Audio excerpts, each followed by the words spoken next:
Halo everyone, sebelumnya izinkan saya memperkenalkan diri terlebih dahulu. Perkenalkan, nama saya Nur Fahira dari kelas D dengan NIM 21030450006.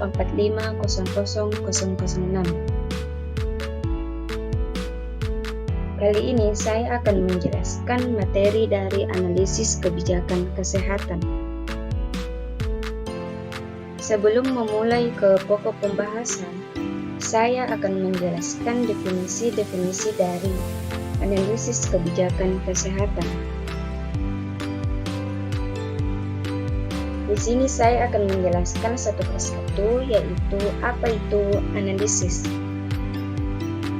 Analisis merupakan suatu kegiatan berpikir untuk menguraikan suatu keseluruhan menjadi komponen sehingga dapat mengenal tanda-tanda dari setiap komponen, hubungan satu sama lain dan fungsi masing-masing dalam suatu keseluruhan yang terpadu.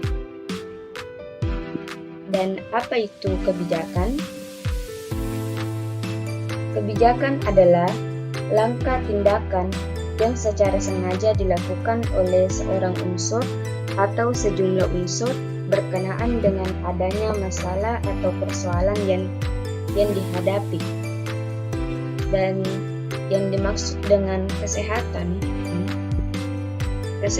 adalah keadaan sejahtera dari badan, jiwa, dan sosial yang memungkinkan setiap orang hidup produktif secara sosial dan ekonomi.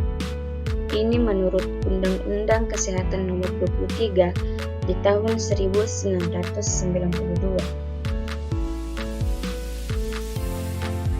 Adapun peran fungsi analisis kebijakan kesehatan, ada beberapa peran.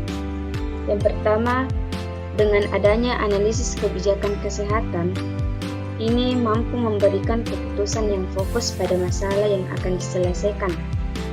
Dan yang kedua, yaitu mampu menganalisis multidisiplin ilmu.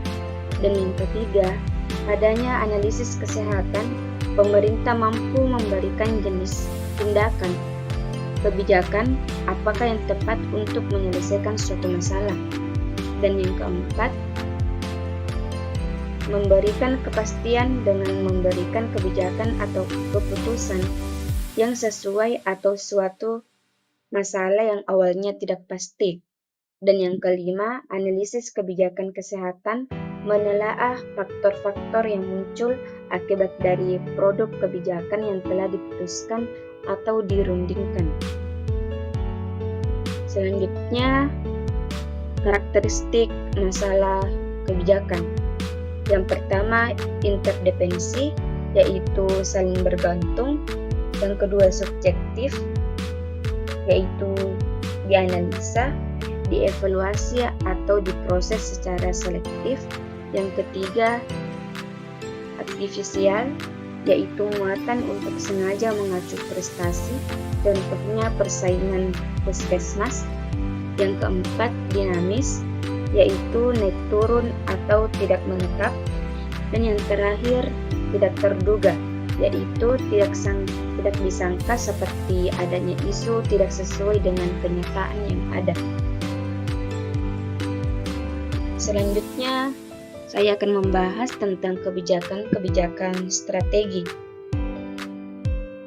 Yang pertama, kebijakan strategi yaitu isu-isu utama yang disebut leader atau visi misi instansi. Dan yang kedua, isu-isu sekunder yaitu pelaksanaan program atau sebelum dilakukannya program. Dan yang ketiga, isu-isu fungsional, yaitu berlaku atau pelaksanaan program atau proyek. Dan yang terakhir, isu-isu minor, yaitu proyek tertentu lebih spesifik. Adapun ruang lingkup analisis kebijakan, yang pertama, penetapan masalah kebijakan atau mencari problem. Yang kedua, formulasi kebijakan atau mencari prioritas masalah. Yang ketiga, adopsi kebijakan, yaitu dari problem sebelumnya mengambil problem dan menjadikan adopsi untuk kebijakan. Dan yang keempat, implementasi, yaitu mengimplementasikan kebijakan. Dan yang kelima, evaluasi, yaitu mengetahui layak atau tidak suatu masalah. Dan metode analisis kebijakan kesehatan ini menggunakan dua metode, yaitu kualitatif dan kuantitatif, di mana kualitatif yang berupa deskriptif atau narasi dan kuantitatif yang berupa angka atau ukuran.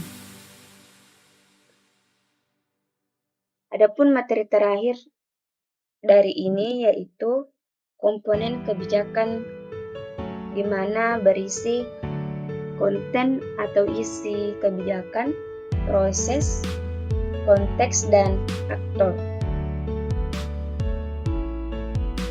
Baik, itulah tadi materi yang sempat saya sampaikan.